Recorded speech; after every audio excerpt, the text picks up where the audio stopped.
Bienvenue. Aujourd'hui, on s'attaque à une pratique que des milliards de personnes connaissent, de près ou de loin, la circoncision. Hmm.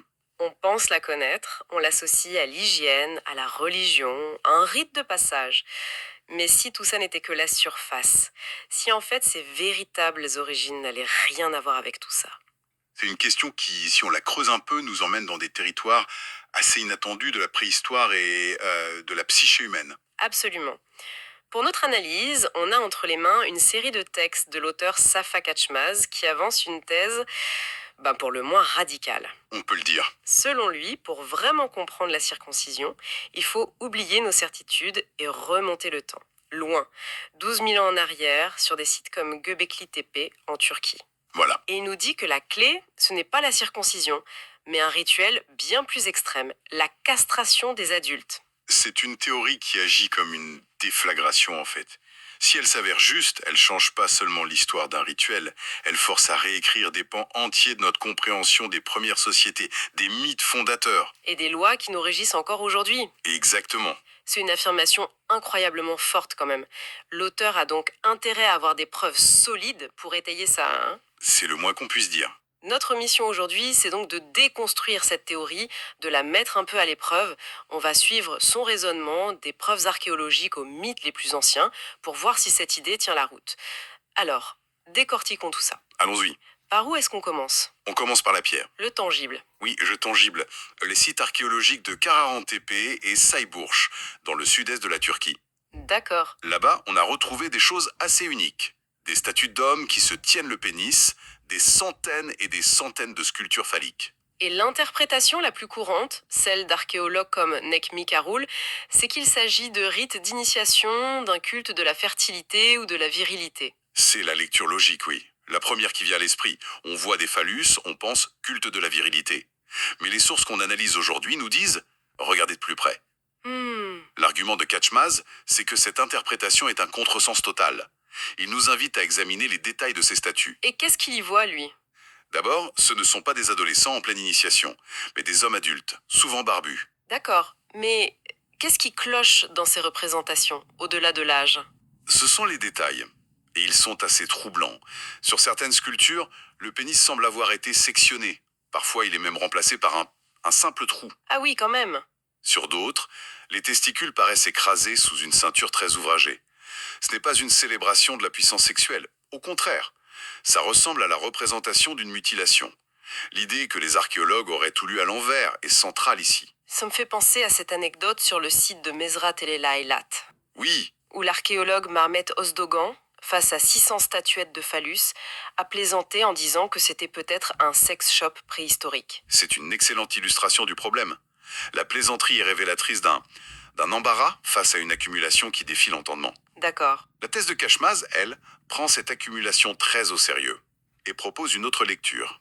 Ce n'était pas un lieu de commerce ou de célébration du sexe, mais un lieu de culte où des phallus étaient offerts en sacrifice.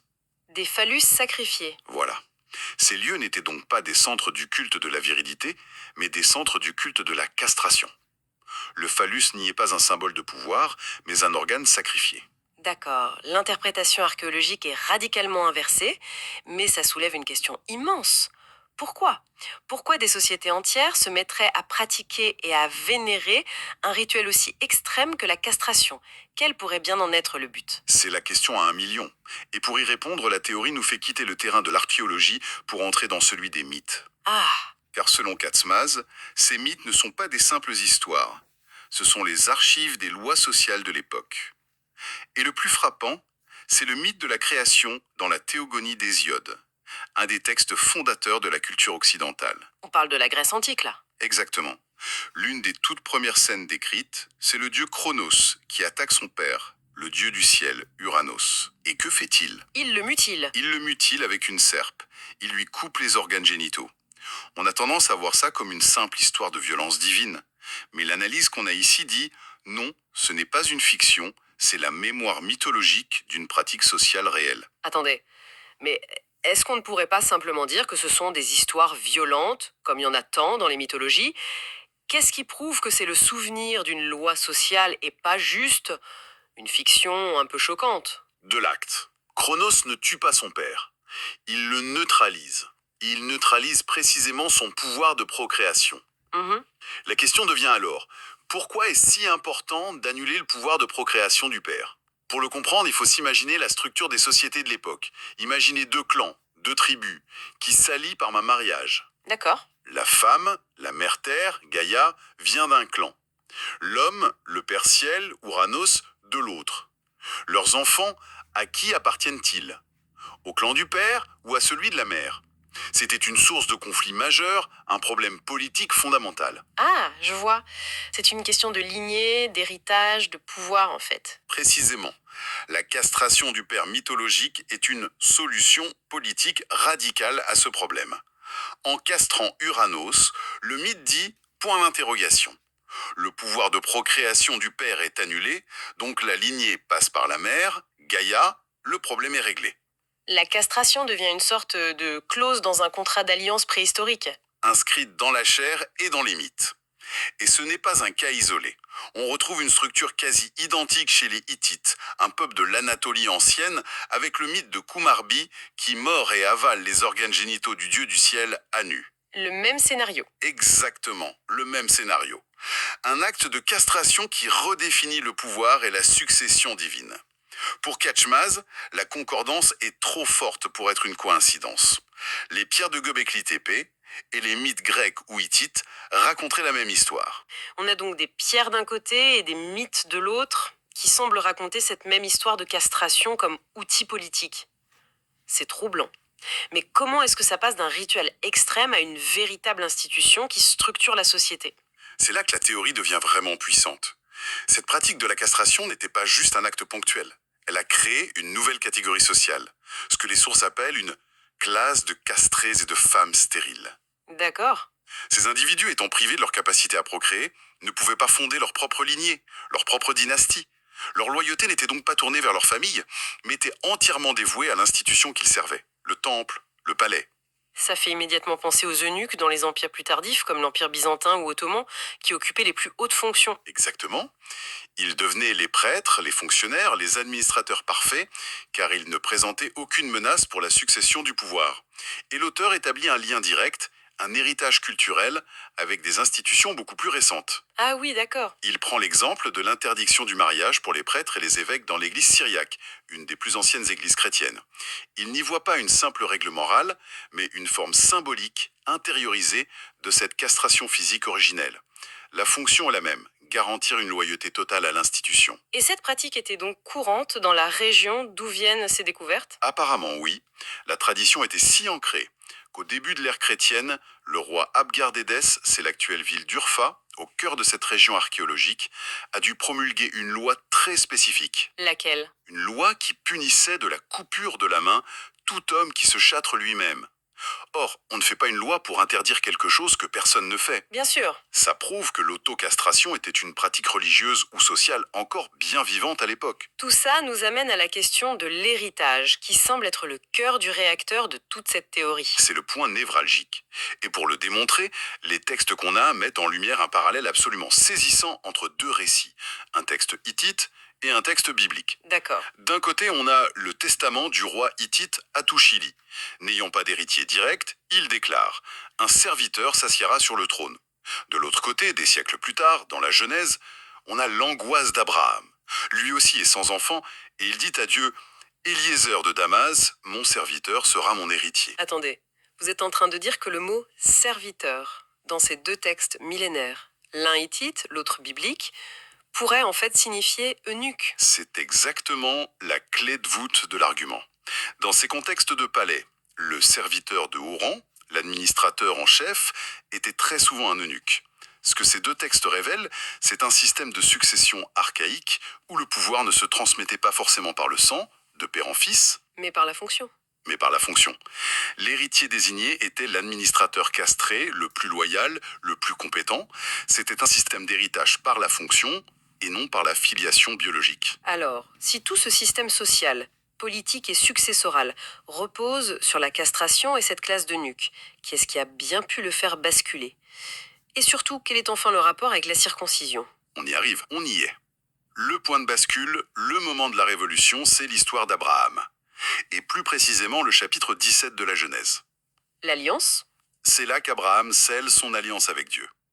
Et le signe physique de cette alliance, c'est la circoncision. La théorie qu'on explore présente cet acte comme une rupture fondamentale avec le passé. La circoncision est une forme, symbolique et adoucie de la castration. Une sorte de castration light, si on peut dire? C'est une bonne façon de le voir, oui. C'est un acte qui marque le corps, qui implique une coupure, un sacrifice d'une partie de soi. Il conserve donc la mémoire symbolique de l'ancien sacrifice total, mais, et c'est toute la différence, il ne supprime pas la capacité de procréer. Voilà. C'est un vestige qui permet de conserver la marque de l'alliance tout en inaugurant un tout nouveau régime de filiation. Et la conséquence de cet acte dans le récit biblique est immédiate et capitale. Elle est colossale. Que se passe-t-il juste après qu'Abraham se soit circoncis? Lui et sa femme Sarah, stériles et désespérés depuis des décennies, peuvent enfin concevoir un enfant, Isaac. C'est vrai. Le récit est très clair. L'héritage qui devait aller au serviteur Éliézer, l'eunuque, selon cette lecture, passe désormais au fils biologique, Isaac. C'est le passage d'un monde à l'autre. La circoncision symbolise donc la fin du système d'héritage par la fonction et le début du système d'héritage par le sang. Exactement. C'est une véritable révolution juridique et sociale dont la circoncision serait la cicatrice historique. La circoncision serait donc une sorte de mémoire corporelle, le vestige d'une pratique politique et sociale bien plus ancienne et radicale. Précisément. Et cette perspective permet d'expliquer autre chose, l'universalité de ces rituels. Les sources insistent sur le fait qu'on trouve des rituels de circoncision, masculine mais aussi féminine, aux quatre coins du globe. En Australie, en Afrique, En Australie aborigène, dans de nombreuses sociétés africaines, dans les Amériques précolombiennes. L'idée que les textes qualifient de dépassé, d'une simple origine unique en Égypte, ne tient pas la route. Cette distribution mondiale suggère une racine commune beaucoup plus ancienne, liée à ces lois préhistoriques universelles sur l'alliance et la procréation, qui daterait d'il y a plus de 12 000 ans. Pour résumer, si on suit cette thèse jusqu'au bout, on est face à un renversement complet de perspective. L'histoire de la circoncision, ce ne serait pas celle d'un rite d'hygiène, ni même d'une simple initiation tribale. Non, Ce serait la mémoire lointaine, inscrite dans la chair, d'une immense révolution sociale et politique qui a eu lieu à l'aube de la civilisation. Une époque où la castration était un outil majeur pour gérer les alliances, le pouvoir et la question fondamentale, à qui appartiennent les enfants? c'est tout à fait ça. La circoncision serait le dernier écho, symbolique et atténué, d'une institution préhistorique qui a littéralement façonné les premières civilisations et défini les règles de l'héritage pour les millénaires à venir. Et ça nous laisse avec une dernière pensée, une question pour aller plus loin, qui est presque vertigineuse. Oui. Les textes de Kaçmaz mentionnent un détail fascinant. Dans certaines régions de Turquie, autour d'Urfa, là où tout a commencé, des traditions culinaires très anciennes persistent. Ah oui, des plats considérés comme sacrés lors de certains rituels. Pour les femmes, on prépare le kissir, un plat à base de blé concassé dont le nom signifie littéralement stérile. Stérile. Et pour les hommes, des plats à base de testicules d'animaux appelés bilures ou dachak. Au-delà de l'anecdote folklorique, ça soulève une question beaucoup plus vaste. Si la mémoire d'une loi sociale aussi ancienne peut survivre dans des mythes, des rituels et même dans le nom de nos plats, Combien d'autres vestiges de ces lois se cachent encore à la vue de tous, dans nos coutumes, notre langue, nos traditions, sans qu'on en ait la moindre conscience?